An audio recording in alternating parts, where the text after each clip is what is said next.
আসসালামুআলাইকুম ওয়া রাহমাতুল্লাহি ওয়া বারাকাতুহু। মাগফিরাতুন জান্নাতুন। সবাই কেমন আছো? আলহামদুলিল্লাহ আমি ভালো আছি, তোমরা নিশ্চয়ই ভালো আছো। আমার ভিডিওটা যেখান থেকে দেখছো, মা বোন ভাইরা খালারা আপুরা সবাই ভালো থেকো, সুস্থ থেকো। আবারও চলে এলাম তোমাদের সামনে একটা নতুন ভিডিও নিয়ে। চলো শুরু করা যাক। এই যে সকালবেলায় ওর আব্বা বাজারে গেছিল মাছ আনতে, সেগুলো ভিডিও করে এনেছিল, সেগুলো তোমাদের সাথে একটু শেয়ার করলাম।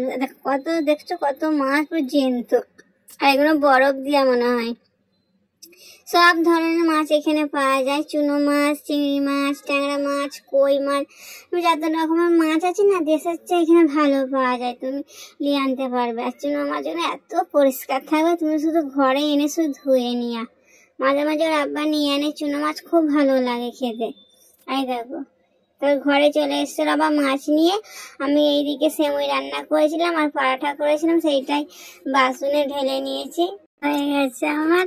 আর এদিকে সেমই নিয়েছি আর পরাঠা খেতে বসে গেছি। কচিটা খুব প্রেশান করছে, আমি রেডি করে ওদের ঘরে বলছি আর চলে আসো।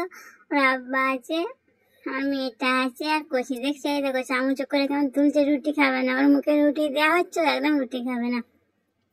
এদিকে খাওয়া দাওয়া সেরে একবারে চলে গেছি, বাসন পেয়ালা ধুয়ে গ্যাস পরিষ্কার করে একবারে ভাত, আর ওদিকে দুধ চাপিয়ে দিয়েছি কচি। তারপরে এইদিকে মাছটাকে ঢেলে নিয়েছি, এবার মাছটা ভালো করে পরিষ্কার করে নেবো। তারপরে কচিকে গোসল করিয়ে দিয়ে এসে এদিকে ভালো করে মাছগুলো ভেজে নেব।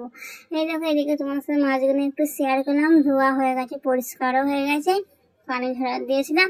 ওদিকে কচিকে গোসল করিয়ে এসে এদিকে মাছগুলো নুন হলুদ মাখিয়েছি। আজকে আর লঙ্কা গুঁড়ো দিইনি গো, লঙ্কা গুঁড়ো দিলে কি হয় মন ঝাঁঝ বেড়ে, কচি খুব কাশে, তো খুব কষ্ট হয় কচির, এই জন্য আজকে আর লঙ্কা গুঁড়ো দিইনি গো, শুধু হলুদ আর নুন মাখিয়েছি। এতেও খুব টেস্টি হয়।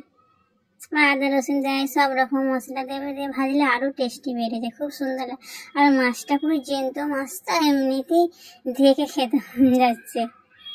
আর ভাজার পরে খেয়েছিলাম, খুব সুন্দর টেস্টি ছিল। একে একে সব মাছগুলো ভেজে নেব। ওইদিকে কচি খেলা করছে ওর আব্বার সাথে, একজনকে সামলাতে হবে, নাহলে ও কাউকে কাজই করতে দেবে না, কারণ আব্বা থাকলে তো আরো পরেশান করে, একদম ছিঁড়তে যায় না, একদম বাপরে বা কি বলবো। দেখো চুনো মাছগুলো মেখে রেখে দিয়েছি। তারপরে এদিকে আমি ভাত তরকারি চাপিয়ে দিয়েছি, তেলে পেঁয়াজ দিয়ে পেঁয়াজটা যেমন লাল হয়ে গেলে তারপরে আলু টমেটো ধনেপাতা সব রকম মশলা দিয়ে ভালো করে কষিয়ে নেবো। তারপরে মাছগুলো দিয়ে দেবো। এদিকে চুনো মাছটা ভাজা হচ্ছে, ওইদিকে বড় মাছগুলো ভাজা হয়ে গেছে, আর এদিকে চুনো মাছটা শুধু বাকি আছে। ওর আব্বারা নামাজ পড়তে চলে গেছে, তার আগে আমি সব কাজগুলো গুছিয়ে নেবো। ওর আব্বা এলে পরেই খেতে বসে যাবো। কখন সকালবেলায় খেয়েছে তো, 9টা-10টার সময় খাওয়া হয়েছে। জুম্মার নামাজ পড়তে গেছে, আজকে জুম্মার নামাজ। এরকম মাছ ভাজা হয়ে গেছে, আর একটুখানি বাকি আছে। ওর আব্বা ফোনটা নিয়ে গেছে, তারপর ওগুলো আর ভিডিও করা হয়নি গো ঘরে। তারপর রান্না সেরে ঘর মুছলাম, ঝাড়ু মারলাম, তারপরে সব সালাদ সব কেটে রেখেছিলাম। ওর আব্বারা আসার পরেই খেতে বসে গেছিলাম। আর একটা কথা বলতে চাই আমি, ভিডিওটা যদি একটু কোনো অংশ ভালো লেগে থাকে, আপুরা মায়েরা খালারা সব একটা লাইক করে দেবে প্লিজ, আর শেয়ার করে দেবে বেশি বেশি করে, আর সাবস্ক্রাইবার করে আমার পাশে থাকবে। এই তো বিকেলবেলায় ছাদে গেছিলাম কচিকে নিয়ে, ওর আব্বা খেলা করছে এখানে, এই যে সিঁড়িতে উঠছে, উপরে যাবে, এত বড় হয়ে গেছে ছেলে আমার, দেখছো। সবাই ভালো থেকো, সুস্থ থেকো, আল্লাহ হাফিজ, দোয়া রইল সবাইদের জন্য।